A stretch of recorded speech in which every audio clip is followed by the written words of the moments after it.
by different members of SKT. He's going to make his way over. Actually, Mike, we'll see whether he stays in the jungle. They're pinging out Cuz, who's just going to walk straight on top of him. This is very dangerous. I mean, red buff against blue buff does mean that Cuz theoretically has a battle advantage. He's going to get stuck by the Dazzle on the bot side. Prey, fantastic trade. Shut down sub 300 health. Bit of a health equalization, you would say, after the trade and top side. Immediately anti-potion for the Zaya's going to be chomped on. This is very dangerous. Red buff against See who picked up the experience. We saw Gragas with just over 2, so I believe the camp just reset. Actually hasn't been picked up. Blank. He's just being a human warrior, battle ward, but by Blank. Bit of a health equalization. What Cuz is doing, whether he should actually be going for this wall camp or whether he should just be heading over and trying to take. Well, at least now with the wave pushed up, it means that Blank wants to deal with BDD instead, but there's the body slam, and Cuz has really been keen on making this one work, but a lot of regen. So why? Okay. Why are we seeing the return after return? Why is Blank giving up his farm is the question you will ask. Early game, LeBlanc beats Orianna, and Gnar is having a field day with the Camille ranged versus melee. So when you have 2 winning lanes, being a battle ward like Peanut was on the Rocks Tigers is exactly what you want to do as the Gragas. Both of them have cheap builds where they will build into Cinderhulk or largely into full tank. Bot side is the only part where there's a pressure advantage, and here's some trading. Yep, Gorilla actually getting these autos in, charging himself back up. Bang, finally able to get a decent trade in damage, at least onto the turret. So we've got a big ol' Gnar heading towards this top side. Khan just wants to stay competitive, was laning without flash, of course, and it's in a tough matchup, so for him to be basically equal in CS is better than expected from Khan. Yeah. Cuz actually feels pretty unperturbed, keeping himself up. This Krug camp will change things immensely just because it's Krugs and it inflates everything, and it's frustrating to deal with as far as trying to evaluate where these junglers are. However, level 3 to level 2 of Blank means that feels like Cuz came out the better after the shenanigans early. BD isolated in this matchup in game 1, was down on CS early as well, but it's to be expected. Big pressure advantage available for Faker in the 1v1 early before the wave clear is on command. Bot lane, we're seeing Gragas. And in goes Wolf. Massive explosion of damage and first blood almost out of nowhere by Blank as he picks it up with a flash body slam. Yeah, the timing there was fantastic. Those sort of gangs in game 1 were not working, but here works the treat. First blood for SK Telecom. A massive boon for them. This was the one lane where they were losing in terms of pressure. Thrown out the wall. Able to get the preferential back timing as well. So good stuff there from Blank. Great gank timing from him. Yeah. Exactly the right time as well, just given the fact that Bang wouldn't have been able to follow up with much damage afterwards. Used the last of his mana to make sure that he helped out with that kill. Probably would have liked it, but now you've got Blank able to transition this sweet purse change that he picked up across to the rest of the map, as Faker's actually chasing after Cuz. Still level 3 as the chain does land, and this is a lot of damage. He will go down to his passive. Khan's looking to try and get towards him, but there it goes. Faker wants to try and clear this one out. Huni's going to make his way down as well. As in goes Khan. Is this going to be too much, though? As Blank has turned up, Command Protect is in there. Faker in so much trouble, distorts his way out as Cuz. He's respawned. Khan, Huni. Oh, God, no one's going to be able to catch up to him as Cuz eventually falls. There was going to be one casualty. Is there going to be another? As Khan does make his way through, will the crush be there? Oh, Boomerang, just the tip. Did not find the backside of the Camille. Misread on the map from Cuz, his first rookie mistake of the series, you would say. Feeling strong enough to pressure, but not when Orianna is always going to respond second to the LeBlanc. Tried to contest the brush that we know a control ward was put into, but too long. Lost his life from it, also his flash as well. So it hasn't quite taken the same team impact to shut down Cuz. Different type of team impact, I guess you would say. And Faker takes him down. And this is the sort of start that SKT fans were looking for the entire series. Yes. And it feels like a lot of these situations were very similar to what happened in game 1 and in game 2. Cuz is still level 3. Yes, and Faker is still just going to look for him yet again. Does get the smite off, so a bit of health back, and BDD is going to turn up, but not in time. Now he might find himself out of position. Longzhu's bottom lane we're moving up, and once again it's a Zac that is being capitalized on, is being taken advantage of by SKT. And SK Telecom will just keep relentlessly pushing in, contesting camps off spawn. They've had so many peaks in the enemy jungle. They know when the red buff spawns. They knew it was a red buff start. They have the exact timer on the wolf camp. They will continue to contest camps and shoot to make Cuz completely irrelevant in this game. They're also making the best shot at doing it to BDD as well, as the Grand Ultimatum does go down. Hextech Ultimatum, sorry. Just try to interrupt damage rather than any sort of turn coming through from the Camille, and slightly different to what we were thinking. We're saying they're going to try and shut down the top lane, but shutting down the jungler has that dual impact of forcing your laners to play safely. Their laners are going to be second to respond. There's a pushing advantage. That's why Cuz going to try and turn. That's not the turn you want. Certainly not. Body slam not going to land the damage onto Cuz. Doesn't find the barrel either, as BDD is going to move his way over. Cuz going to slam some people together, and the blue buff actually helping Longzhu out, and they're going to turn onto Cuz. And SKT, not quite enough for the command protecting. Khan is going to go down. Now Longzhu just getting smacked about. Good shockwave onto it too, as the heal does come in for BDD to keep himself alive, but the pressure advantage is just massive from SKT. It's the sort of plan we expected to be employed against Longzhu from game 1, but it's taking them to game 3 to go for this full court press to try to target Cuz and Khan. When Khan is ahead, Cuz's job is so straightforward. He just has to path around and winning top lane. The top lane's not winning early. We're not getting to that part where Nar can potentially turn it around, and the jungle's way behind. Well, Chain Disruption are going to come out. Prey just smacked out of the fight by Wolf, and that's going to be the disengage that they needed. Lighted Quiver not enough with that piercing arrow to get Prey any decent damage. As SKT will finally relinquish this top lane. Tower in trouble as well, actually, at this point. Huni coming into the game, opens up a different champion, but you can hear the cheers of the SKT faithful. Losing the minimum with Untara and allowing other lanes to shine did not work for SKT, so they go carry for carry. And carry for carry is working out a lot better for them because they had the pressure. They could enact the multi-step plan to shut down the jungler, and that's done a treat on shutting down Khan at the same time. Well, now 2 levels of the advantage on Blank. Has only just hit that level 7, so feeling a bit better as Gorilla will have his back cancelled. Got those spawn timers, know that the wolves are up, so Cuz will once again lose out on a camp. Blank's 2 levels above Cuz, who does not have ultimate, 10 minutes into the game. Yeah, just a disaster. We'll be getting that level 6 relatively soon, given the jungle catch-up mechanics, but still. It's a problematic start for Longzhu for the first time so far this series. Hasn't really equated a massive amount of gold. 4 kills to 0 could theoretically equal more pressure than the 2,000 gold lead that is currently sitting in the hands of SKT. Still, certainly a much better sign, and this feels like Game 3 SKT. All is on the line. They don't often choke when it comes to this point. He comes in, has a good matchup, and has done his job, while the team has largely played around what Huni brings to the team. That's the part that's so much better.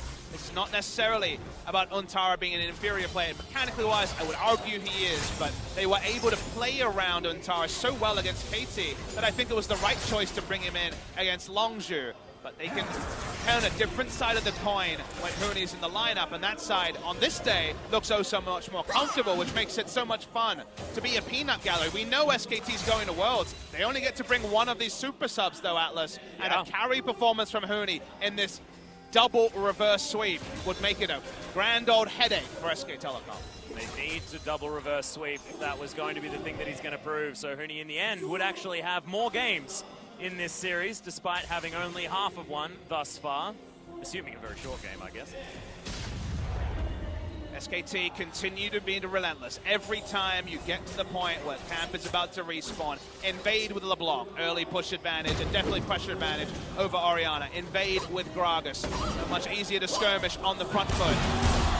Looking for more. Yep, Khan is actually going to be able to make his way out quite nicely with the hook shot though. This could just mean first brick going down for SKT. And that will begin to be a substantial lead as far as that gold is concerned. It will be knocking on the door of about 4,000, and at 12 minutes, that's starting to look much bigger. Cuz finds himself a Gromp, but there's nothing to attach it to. He gets the headbutt in, claims that first Tower Blood and will get the extra goal just for himself. So this matchup feeling a lot better. There's the move back with the headbutt.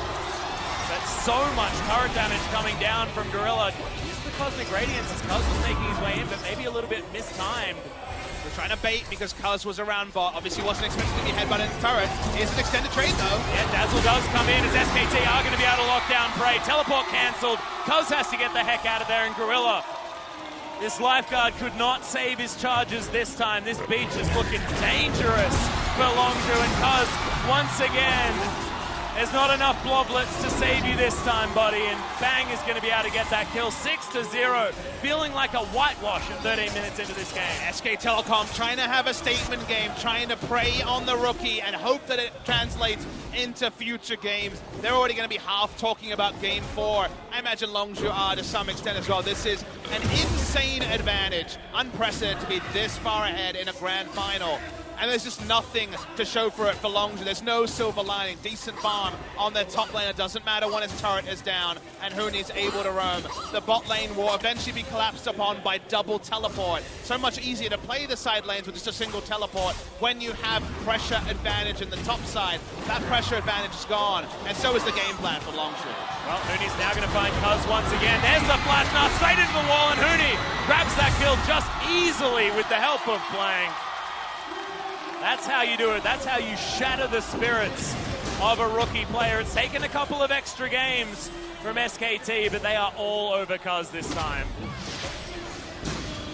Now it's really hard to say how Longzhu play the rest of this one out. You can't write them off completely, but with how the game is being played, they don't have better options. Cuz needs to find farm in his jungle, but his laners will be responding second.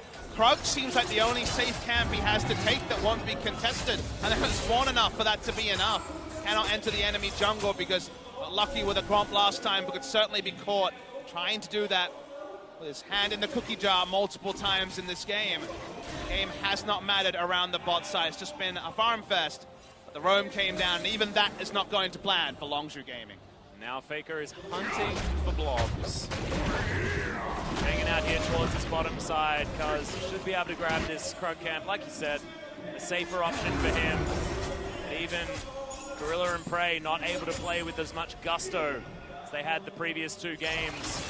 Clutching out trades, claiming advantages, just isn't the case now with a jungler that's basically absent. SKT know where Cuz is, they know he has to be here, so they know it's going to be a 4v3. That's why they bring in the top laner. Yep, and he's going to hop his way in there. There's chance of corruption, but Faker's going to make his way down as well. There's the kidnap. Coming in, they're trying to find Wolf, but he just has to, but Faker's going to make his way down as well. There's the kidnap. Coming in, they're trying to find Wolf, but he just has the unbreakable will, so he pops it and is going to be absolutely fine. Getting the turret here is the same as picking up kills Atlas. Guess what? The only camp they couldn't ward was the Krogs. So you get that bot lane turret, suddenly you have the freedom and the latitude to ward the Krogs, and there's nothing for the jungler to pick up. There's no gold for Cuz to pick up at all. Control ward on the top side was cleared out by the roam down from the side of Khan. But Drake is a dream for Longzhu Gaming. It's not going to come through here. It's a freebie for SKT. Oh yeah, Cuz not even heading that direction. He's just going to say, oh, Blanks at the Dragon? That means I might be able to get some farm on the top side of my jungle. Absolutely fantastic. That's the silver lining they were looking for. Zach is actually able to do what he had been able to do in game one all game long. Now this pressure is feeling like too much. SKT now freed up as far as their bottom lane duo is concerned. We're going to try and affect the map elsewhere, and the last remaining outer turret will be in the mid lane, which is where Bang is getting a lot of his damage in. And with Huni, you feel like in the next game they will choose red side again to ensure they have the counter pick for the side of Khan. We mentioned they got the twofer because they changed roster as they predicted Longzhu to pick blue buff and were able to choose into carry matchups with Huni in the lineup. Now in game 4, they have side selection. They will almost certainly pick red and try to basically put together a similar draft to this. And if you just keep focusing down Cuz, if you can do it 2 games in a row, even though Longzhu might be able to choose red in game 5, what will the state of Cuz be by the time we get there? Yeah, how will he be able to shake it off? But if in game number 4, Cuz comes back and manages to fight it out, hops on his most played in the Kazakhs or something like that and tears people up, like, these are things that Cuz can prove himself with, and being given that opportunity is certainly fantastic because there's not a lot of other good things to look at as far as this game is concerned if you're a Longzhu fan. It'd also give us a good thing to think about with Longzhu and let us know about their adaptation. They haven't had to adapt for the majority of the season, playing around Khan's, pushing or winning lanes ad nauseum. They now know that Game 4 will almost certainly not have a scenario like that. They can already consider what the pick bans will be, and from there they will have to make adjustments that weren't necessary in Game 1 and Game 2. Not going to be found by Huni's wallop. The Rift Herald certainly will be. Prey helps take that one down. Didn't have a whole lot more to do, and even grabs it himself. Looking to channel it, try and grab this outer turret in the mid lane. Should be a thing that they're able to do, but no more Mega Gnar available from Huni as they're looking for Blank. Huni's waiting in the wings here as Blank just flashes his way out. Will be A-OK. Khan with the sweep does absolutely no damage to Huni at all. Meanwhile, the turret will fall down eventually. Oh no! Actually save it, but it's on 63 health, so that's sort of a whisper. You whisper in the turret's ear and it'll fall over. Bang has all his summoners and ultimates, so considers just going for a cheeky last hit, but do the percentage play, no need to roll the dice. You're on course for a perfect game here if you're SK Telecom, so why play with fire? Yep, 18 minutes in, 7,000 gold lead. Feels pretty good to be an SKT fan, player or an SKT fan. Haven't had a lot to yell about in the audience so far for the first two games. Certainly have been a very, very vocal portion, considering the beginning cheers for game number 1 for the opening ceremony. And if you're Longzhu, just to try to stabilize the bleeding, which, don't get me wrong, I think it's impossible with how big the lead is for SKT, but if you're just playing to your win conditions, which we have to do in a competitive game, it's all about cementing a vision line as offensive as you can put it, which is about as offensive as the ward on the blue buff, and trying to fight around it. But then you need to outnumber SKT because you know you're so far behind in gold. That's why you see Taric having to walk up to ensure a blue buff for BDD. It's 4 men invading their own jungle just to get their mid lane a blue buff. That's how far behind they are. They got a Gromp and a blue buff though, so that's still good. They felt like they belonged to SKT for this entire game. Still gigantic lead. Huni continuing to push it forward. Faker unanswered here on the bottom side of the map. BDD going to be the one forced to head down there and try and deal with this LeBlanc. No kills, but does have the Sheen as well as the Gunblade. A lot of offensive prowess.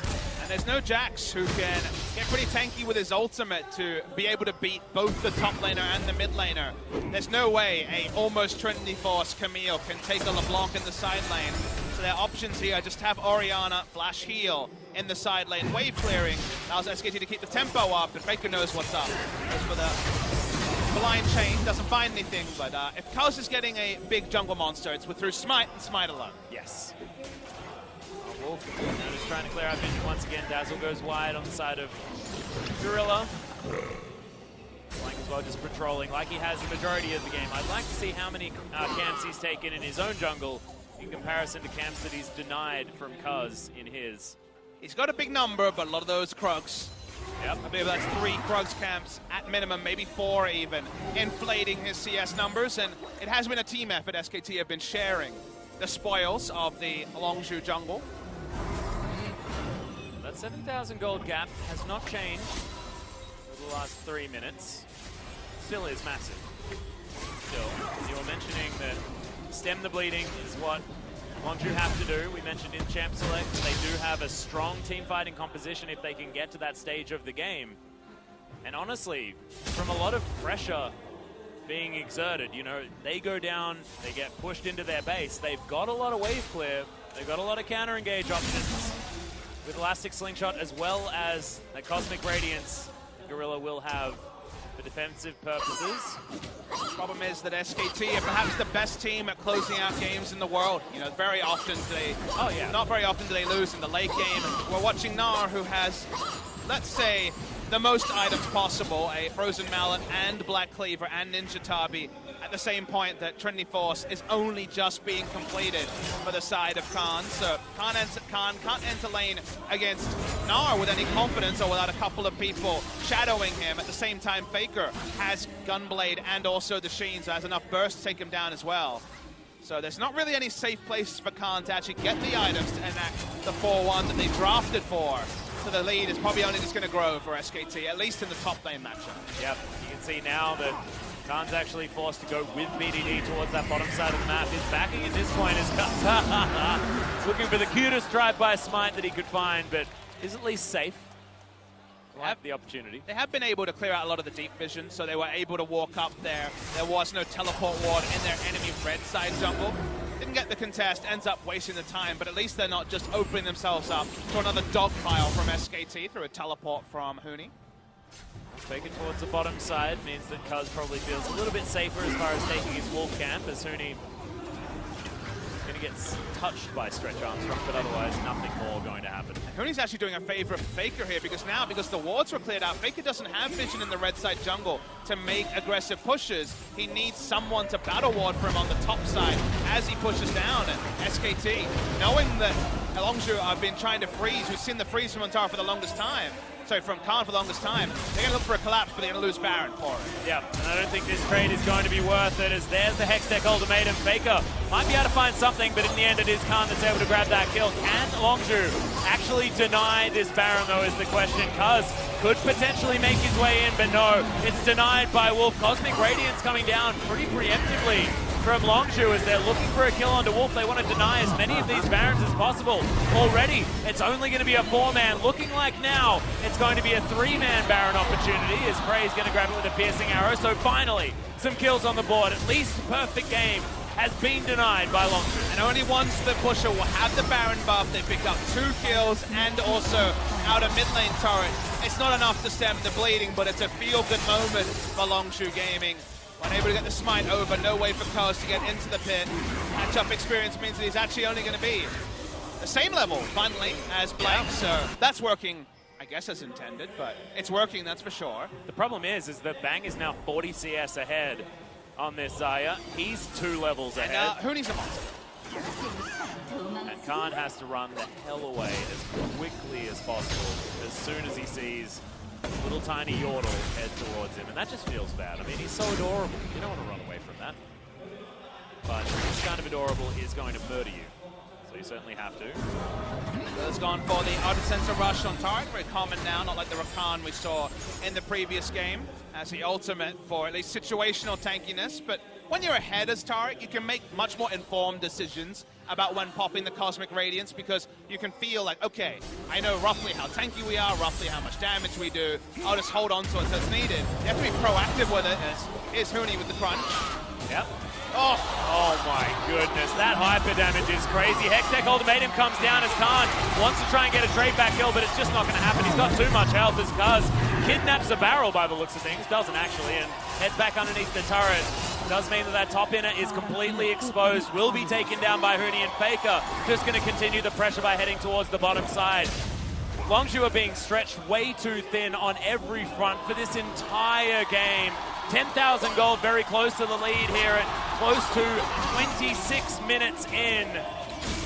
BDD wants to try and punish him, but Huni's just one-man wrecking crew. Faker just happy to tank up turrets by the looks of things. So much of the draft was similar from SKT, but you change one variable and you're more aggressive in the early game, and it reaps its rewards. You reap what you sow, and SKT has sown a massive 10,000 gold lead at 25 minutes into the game. Even after that feel-good moment, every future trade goes the way of SKT, because they're always going to be there first, whether it's the double teleport, or the winning lanes, or the kill pressure just in the 1v1s in many of these matchups. Longzhu always have to think 5 to 10 seconds ahead, and SKT have the information to never allow that to be a winning trade-up. Yeah, and this is what SKT do, is that they play clean League of Legends better than most others. All others. Can I say the absolute right there, Yes. Am I allowed to? Good, okay. So SKT just play clean League of Legends better than any other team, and therefore, they get a tiny advantage in the early game like they did. They will never relent. They will never let go. And you will just fall into this gigantic hole, which is now approaching that 10,000 gold portion. It's just too hard. It's so hard to see the way back in for Longzhu. Yes, I talk about, oh, well, they have a composition that could theoretically turtle in. Yeah, in a lot of other games, that may actually make sense. But against SKT, I just don't think it does. Why There's really not too much to say about this action. We talk about what you would do in a hypothetical world, but this is the real world. In the real world, you just kind of take it on the chin if you're Longzhu. You rely on the experience of Prey and Gorilla to calm down the rookies, who obviously will be feeling not too great here, specifically Kaz, the true rookie of the lineup, the playoff rookies of Khan and BDD. Seem like they can probably hold their head up high anyway, especially with Khan's heroics in game 1 and 2 and BDD's consistent play. This game hasn't been about BDD. He's cleared waves where he can. He hasn't died at all. But around him, it's been a disaster. Well, Faker was actually looking for it as SKT continue the pressure. They've got so much vision all over this bottom side. Top side, there's some blue wards, but otherwise it's all just SKT and Huni standing vigil just outside this inhibitor turret, which is very close to going down. Prey just desperately trying to clear waves. Here they go, they're trying to take down Huni. Hextech Ultimatum comes in once again as Gorilla looks for it. BDD with the shockwave, but Huni just takes so much punishment. Over goes Khan, but can Faker actually save him? Huni picks up the kill in the end. He still dodges everything. The dazzle not enough, and he just wanders out casually. Insane escape coming through from Huni. He feels so good in this moment, even if you don't see it in the reaction camera shot. And SKT in the bot side would have trained down the turret. It was always going to be a kill for a turret. It's not even a kill, Atlas. Nope, it is absolutely nothing, as now we're looking for the counter engage. Bloblets are out as Cuz not able to affect this fight anymore, but at least this turret hasn't gone down just yet. Teleport comes in. Huni looks like he just pushed over the turret with his ultimate, but it wasn't that. He manages to take down Cuz, and this looks to be the end as SKT just wiped the floor with Longzhu Gaming. Only BDD to look on in horror as his base is torn to shreds. Nexus turret should follow. BDD still hasn't died so far this game. He is the KDA king, but that doesn't help when you're 0-0-1 with a team flailing around you and nothing to be able to do. Nice two-man shockwave, but as you can see, just doesn't do the damage, and they're gonna punish Khan, take him down, and Nexus turrets should follow, despite the fact that it is getting a little bit of help. Explosive Cask was optimistic, but this should be the Nexus, and SKT beginning what could be yet another reverse sweep.